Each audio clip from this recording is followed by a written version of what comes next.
আজকেও ঝমঝমিয়ে বৃষ্টির পূর্বাভাস রয়েছে। বুধবার থেকে বাড়তে পারে তাপমাত্রা, এমনই আপডেট দিচ্ছে আলিপুর আবহাওয়া দপ্তর। তো কেমন যাবে সারা সপ্তাহের আবহাওয়া, এই ভিডিওর মাধ্যমে আমরা সম্পূর্ণ বিস্তারিত জানাবো।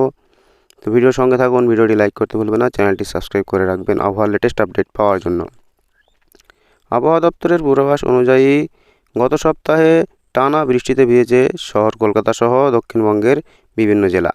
একই সঙ্গে বৃষ্টি হয়েছে উত্তরবঙ্গের বিভিন্ন জেলাতেও, ফলে নাগাড়ে চলা তাপপ্রবাহের পরিস্থিতি ও শরীরে জ্বালা ধরানো গরমের হাত থেকে কিছুটা হলেও মুক্তি পেয়েছে মানুষ।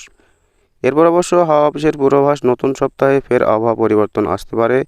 হাওয়া অফিস জানাচ্ছে একটি পূর্ব পশ্চিম অক্ষরেখা রাজস্থান থেকে অসম পর্যন্ত বিস্তৃত হয়েছে। এই অক্ষরেখা মধ্যপ্রদেশ, ঝাড়খণ্ড ও গাঙ্গেয় পশ্চিমবঙ্গের উপর দিয়ে গিয়েছে।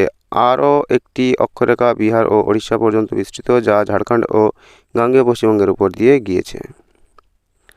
হাওয়া অফিস জানাচ্ছে আজও কিছু কিছু জেলায় রয়েছে ঝড় বৃষ্টির পূর্বাভাস, তবে তার তীব্রতা কমতে পারে। এর মধ্যে উত্তরবঙ্গে ঝড় বৃষ্টির পরিমাণ কিছু বেশি হওয়ার সম্ভাবনা রয়েছে, সঙ্গে রয়েছে বজ্রপাতের আশঙ্কাও।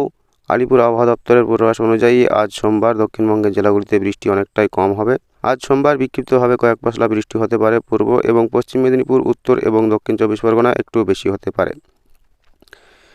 সঙ্গে 30 থেকে 40 কিলোমিটার বেগে বইতে পারে দমকা ঝোড়ো হাওয়া। তবে আগামীকাল মঙ্গলবার অনেকটাই কমে যাবে বৃষ্টির পরিমাণ।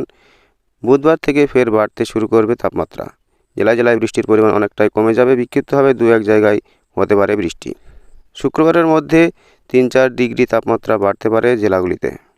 আলিপুর আবহাওয়া দপ্তর জানাচ্ছে শহর কলকাতা ও সংলগ্ন এলাকা আকাশ আংশিক মেঘলা থাকবে, সঙ্গে বিকেল বা সন্ধ্যের দিকে হতে পারে ঝড় বৃষ্টি। এদিকে বাংলাদেশের আবহাওয়া অফিসের বর্ধিত পূর্বাভাস বলছে আগামীকাল মঙ্গলবার ও সারা দেশে দিন ও রাতের তাপমাত্রা সামান্য বৃদ্ধি পেতে পারে। এছাড়া আগামী 5 দিন ক্রমান্বয়ে তাপমাত্রা বাড়ার আভাস রয়েছে।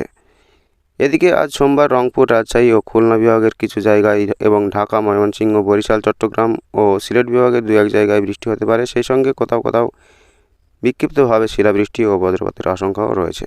তো এই ছিল আজকের সম্পূর্ণ বিস্তারিত আপডেট ঢাকা সহ আমাদের পশ্চিমবঙ্গের আপডেট আবহাওয়ার। তো ভিডিওটি অবশ্যই লাইক করুন আর চ্যানেলটি সাবস্ক্রাইব করে রাখতে ভুলবেন না লেটেস্ট আপডেট পাওয়ার জন্য।